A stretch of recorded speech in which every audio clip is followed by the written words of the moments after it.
Please read us a story, Old Bear. We'll all gather round.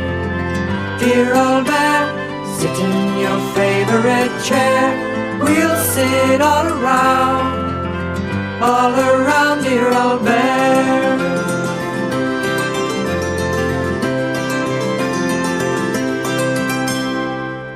Old Bear was busy in the bathroom.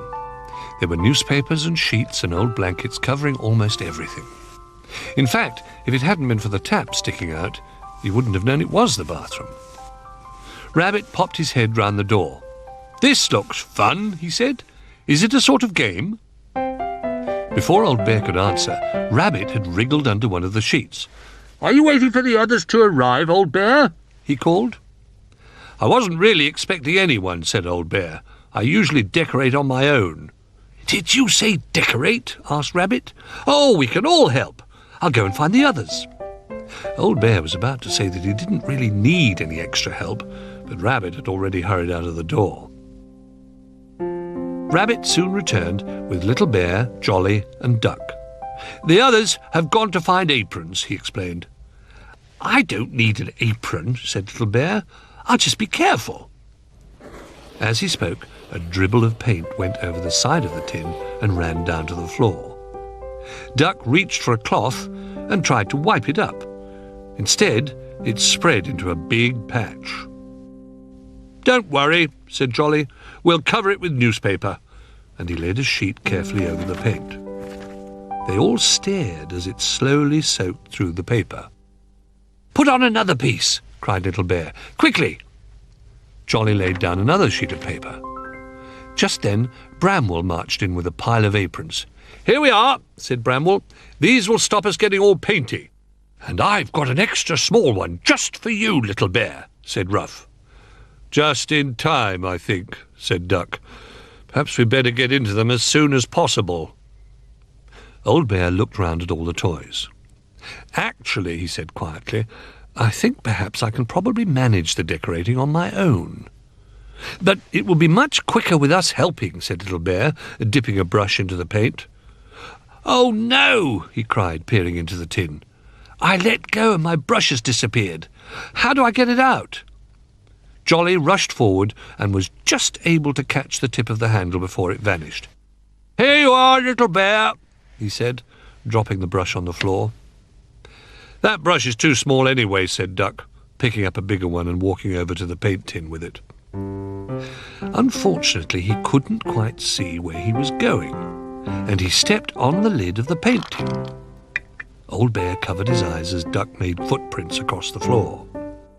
"Stop!" he cried. "Before anything else happens, I've had an idea. Why don't you paint patterns on pieces of paper? Then, when I've finished decorating the wall, we'll hang up some of your patterns like wallpaper." "That sounds fun," cried Little Bear. "Can we start right now?" Old Bear said now would be a very good time. So leaving him to paint the wall, the others hurried back to the playroom. When they arrived, Duck found some newspapers, and with Bramwell's help, he spread them out all over the floor. Meanwhile, Rabbit and Jolly fetched all the paints and brushes, and Ruff counted out enough pieces of paper for everyone. Rabbit fixed 2 of the brushes together with rubber bands. "I'm going to paint stripes the easy way," he said. He picked up a long piece of paper and gave it to Jolly and Bramwell to hold. "Keep the paper still, please," he called, as he dipped the brushes in the blue paint. Everyone watched as he held the brushes sideways and bounded along the length of the paper. When he reached the end, he stopped and looked back. "Why aren't the stripes straight?" he asked. "It's because you go up and down," said Little Bear. "Your brushes just go with you." "Never mind, it's a very pretty wiggly pattern." Jolly pinned his paper on the wall.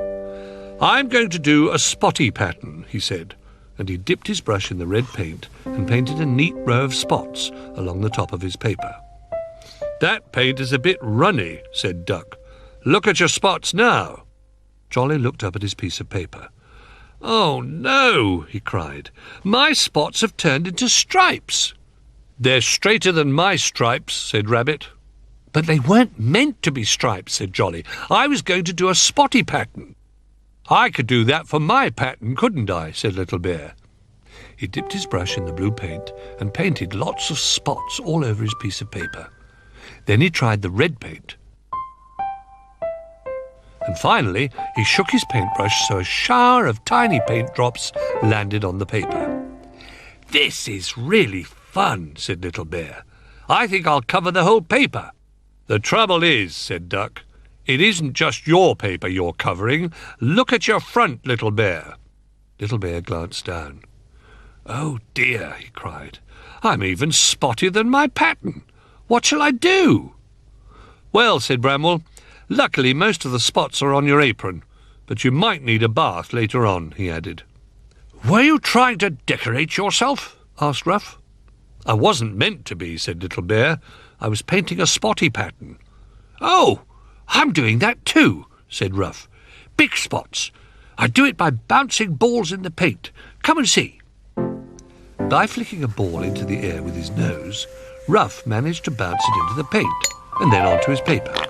It left a big yellow splodgy circle alongside a red one, a green one, and a blue one. "That's lovely," said Little Bear. "Do another one, Ruff." Ruff tossed the ball high into the air. This time it missed the paint and landed right in the middle of a jar of water. Splash! "Now look what you've done," grumbled Duck. "I've just finished painting my piece of paper." "I'm very sorry," said Ruff. "I'll wipe off the water for you." He picked up a cloth and began to dab it on each of the watery splashes. Unfortunately, the blue paint seemed to come off with the puddles of water, leaving big white patches. Duck looked down at his paper. "It isn't quite the pattern I wanted," he grumbled. "I was going to do flowers." "Well, I think it's very pretty," said Bramwell. "All the patterns are. I'm going to take them to Old Bear now, so he can choose which ones to put up on the wall. You'd better clean the brushes now and put the paint away." Bramwell gathered up all the pieces of pattern paper. Jolly's spots that had turned into stripes, Ruff's bouncing ball prints, Little Bear's splattered paint spots, and Duck's water-splashed blue. "When you've finished cleaning up here," he said, "come along to the bathroom and see how Old Bear's been getting on." The toys set to work straight away. Little Bear collected all the paintbrushes and put them one by one into the jar of water to wash. Rabbit and Duck put the paint trays away in the box, and Ruff gathered together the paint-covered balls. "I can't wait to see the bathroom," said Little Bear as he dried the last of the paintbrushes. "I shouldn't think he'll want to put up any of our patterns, though," said Duck. "None of them were very good." "My spots were quite pretty," said Little Bear, "and I thought Ruff's ball prints were good, except for the yellow one, which splattered a bit." With all the painting things put away, the toys hurried to the bathroom. When they arrived, they knocked on the door. "Can we come in now?" called Little Bear. "Of course," said Old Bear. "I want you to see what I've been doing." The toys cautiously peered round the door and were very surprised by what they saw. The bathroom wall had been painted a lovely pale green, and there, in the middle of it, was a beautiful painting of a sailing boat on a wavy sea. "Oh!" gasped Little Bear. "Who did that?" "And where are our patterns?" asked Duck. Old Bear laughed. "Those are your patterns," he explained, "on the wall. I've stuck them all together to make one big picture. Do you like it?"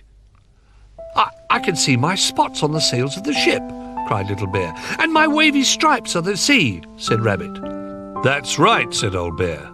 "And I've used Jolly's stripy pattern for the boat and Duck's for the sky." "And you've even used my Splodgy's ball print for the sun," barked Ruff. "It's very clever," said Rabbit, "and it means that we all helped decorate the bathroom after all. Didn't we, Old Bear?"